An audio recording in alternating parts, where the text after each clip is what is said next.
Bonjour à tous et bienvenue dans cette nouvelle vidéo. Je vous retrouve aujourd'hui pour vous parler des 5 niveaux de la liberté financière. 5 niveaux que chacun de vous va traverser avant d'atteindre cette fameuse liberté et de pouvoir profiter pleinement de la vie que l'on souhaite mener. Mais avant de commencer, je vous invite à vous abonner, à activer les notifications et me laisser un petit pouce en l'air, ça m'aide à faire connaître cette chaîne. Dans un contexte où l'incertitude règne sur le niveau de nos retraites, on entend de plus en plus parler d'atteindre la liberté financière. Beaucoup de personnes se lancent à corps perdu dans la quête du Saint Graal pour vivre de ses rentes, de ses revenus passifs ou encore de se lancer dans l'entrepreneuriat.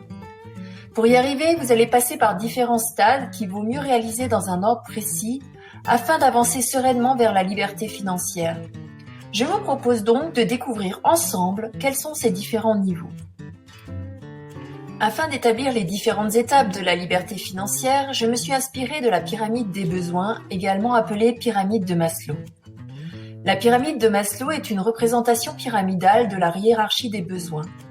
C'est une théorie de la motivation élaborée à partir des observations réalisées dans les années 40 par le psychologue Abraham Maslow. C'est l'un des modèles de base de la motivation les plus enseignés, notamment dans les formations de management. C'est tout naturellement que je vais donc m'appuyer sur cette étude afin d'en déduire les stades de la liberté financière. Maslow décrit 5 niveaux de besoins. À la base de la pyramide, il y a les besoins psychologiques qui sont directement liés à la survie de l'individu. Ce sont des besoins concrets tels que manger, boire ou encore dormir.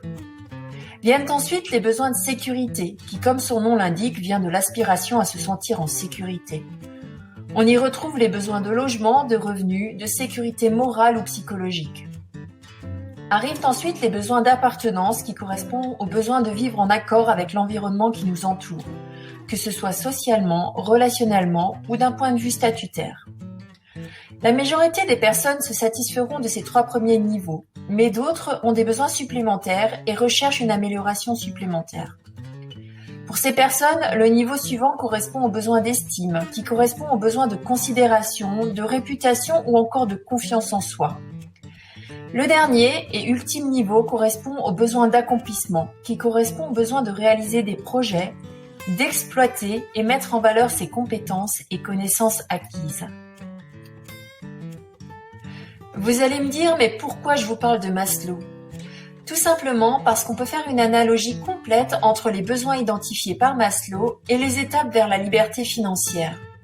Ainsi, les besoins physiologiques correspondent à l'étape de la dépendance financière, le besoin de sécurité à celle de l'étape de sécurité financière, le besoin d'appartenance correspond à l'étape de la stabilité financière. Le besoin d'estime sera remplacé par cette phase de capitalisation financière et finalement, le besoin d'accomplissement correspondra à l'atteinte de la liberté financière. Je vous propose maintenant de vous expliquer chacune de ces étapes pour vous aider à identifier à quel stade vous vous situez actuellement et quelles sont vos prochaines étapes dans votre parcours vers la liberté financière. N'hésitez pas à me partager en commentaire à quel niveau vous êtes actuellement et ce que vous réalisez pour passer à l'étape supérieure. J'en profite également pour vous indiquer que je vous mets quelques liens vers quelques livres en description de cette vidéo. Si vous souhaitez en apprendre plus sur la liberté financière, je vous invite vivement à les lire. La première étape est celle de la dépendance financière. C'est une phase où les revenus sont soit inexistants, soit inférieurs aux besoins physiologiques. En gros, vous dépendez de quelqu'un pour vivre.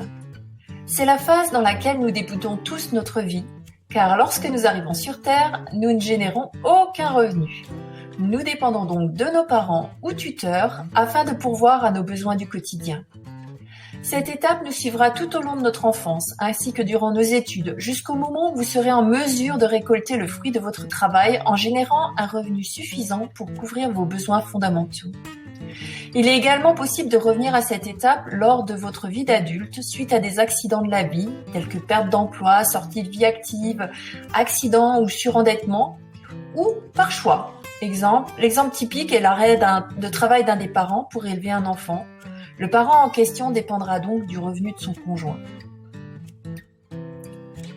Arrive ensuite l'étape de la sécurité financière. Dans cette phase, les revenus sont tendus, mais couvrent désormais les besoins physiologiques afin de survivre au quotidien. Cette étape est critique, car n'importe quel grain de sable peut vous faire revenir à l'étape précédente. Mais c'est aussi une étape de construction des piliers de votre liberté financière, car elle va établir les fondations de votre épargne et de vos investissements futurs.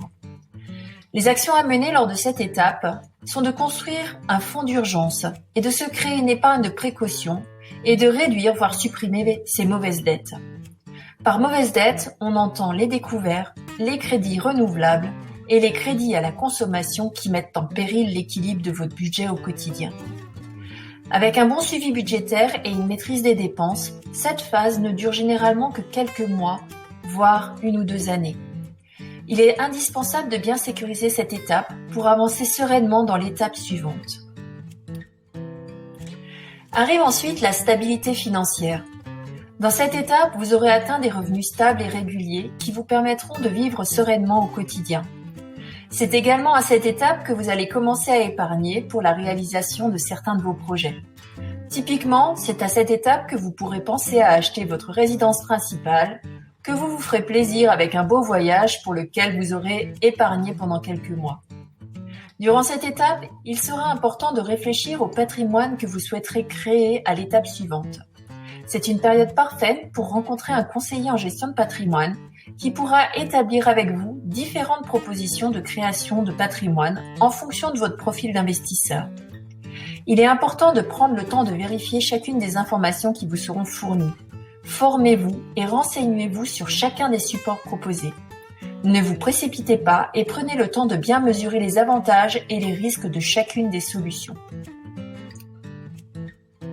Lorsque vous vous serez bien formé, vous pourrez passer au 4e niveau, qui est celui de la capitalisation financière. Tout ce que vous aurez appris à l'étape précédente vont vous servir à la création de votre capital.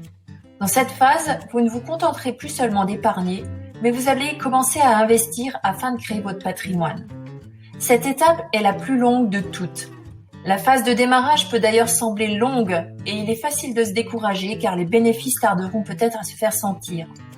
Si vous souhaitez comprendre pourquoi les effets tardent à venir, je vous invite à consulter la vidéo que je vous mets en haut à gauche de l'écran. C'est aussi la phase la plus gratifiante, car elle vous rapprochera chaque jour de l'étape suivante. Au fur et à mesure de votre parcours, l'effet des intérêts composés va se faire sentir et votre chemin sera de plus en plus facile. Pensez bien à diversifier vos investissements et vos projets afin de multiplier les sources de revenus passifs qui alimenteront votre liberté financière. Le dernier et ultime niveau est celui de la liberté financière.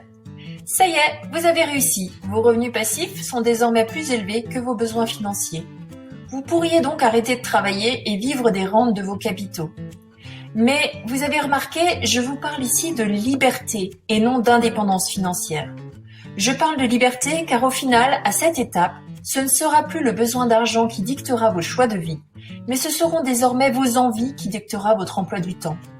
Si vous souhaitez continuer de travailler, que votre job est une passion, faites-le. Mais désormais, vous le ferez par passion et non plus par nécessité. Et voilà, cette vidéo s'achève ici. Si elle vous a plu, n'hésitez pas à vous abonner et à me laisser un commentaire ou un like, ça m'aidera à mieux développer cette chaîne et à vous apporter encore plus de contenu. Je vous remercie de votre attention et vous souhaite à tous une excellente journée.